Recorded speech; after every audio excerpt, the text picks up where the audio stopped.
राधे राधे। माघ मास महात्म्य का 8वां अध्याय की कथा। यमदूत कहने लगा कि तुमने बड़ी सुंदर वार्ता पूछी है। यद्यपि मैं पराधीन हूँ, फिर भी तुम्हारे स्नेहवश अपनी बुद्धि के अनुसार बतलाता हूँ। जो प्राणी काया, वाचा और मनसा से कभी दूसरों को दुख नहीं देते, वे यमलोक में नहीं जाते। हिंसा करने वाले वेद, यज्ञ, तप और दान से भी उत्तम गति को नहीं पाते। अहिंसा सबसे बड़ा धर्म, तप और दान ऋषियों ने बताया है।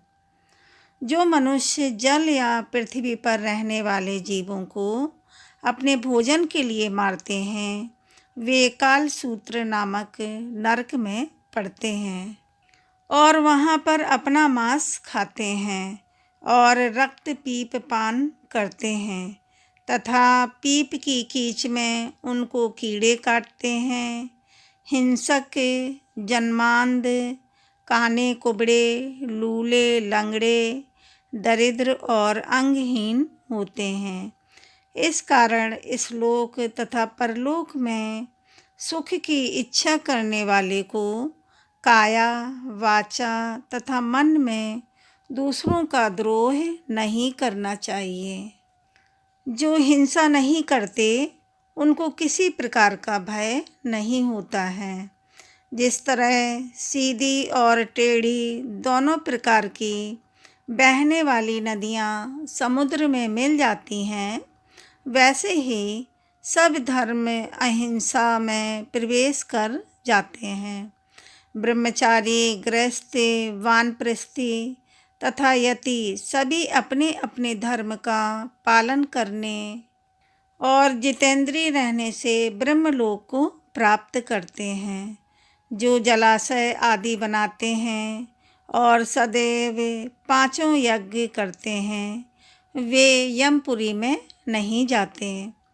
जो इंद्रियों के वशीभूत नहीं हैं, वेदवादी और नित्य ही अग्नि अर्थात हवन आदि का पूजन करते हैं, वे स्वर्ग को जाते हैं। युद्ध भूमि में जो शूरवीर मर जाते हैं, वे शूरलोक को प्राप्त होते हैं। जो अनाथ, स्त्री शरण में आए हुए तथा ब्राह्मण की रक्षा के लिए प्राण देते हैं, वे कभी स्वर्ग से नहीं लौटते। जो मनुष्य लूले, लंगड़े, वृद्ध, अनाथ तथा गरीबों का पालन करते हैं, वह भी स्वर्ग में जाते हैं। जो मनुष्य गाय के लिए पानी का आश्रय करते हैं तथा कुआं, तालाब और बावड़ी बनवाते हैं, वे सदैव स्वर्ग में निवास करते हैं। जैसे जैसे जीव इनमें पानी पीते हैं, वैसे ही उनका धर्म बढ़ता है। जल से ही मनुष्य के प्राण हैं, इसीलिए जो प्याऊ आदि लगाते हैं, वह अक्षय स्वर्ग को प्राप्त होते हैं। बड़े बड़े यज्ञ भी वह फल नहीं देते जो अधिक छाया वाले वृक्ष मार्ग में लगाने से देते हैं। जो मनुष्य वृक्ष रोपण करता है, वह सदैव दानी और यज्ञ करने वाला होता है। जो अच्छे फल और अच्छी छाया वाले मार्ग के वृक्षों को काटता है, वह नरकगामी होता है। तुलसी का पौधा लगाने वाला सब पापों से छूट जाता है।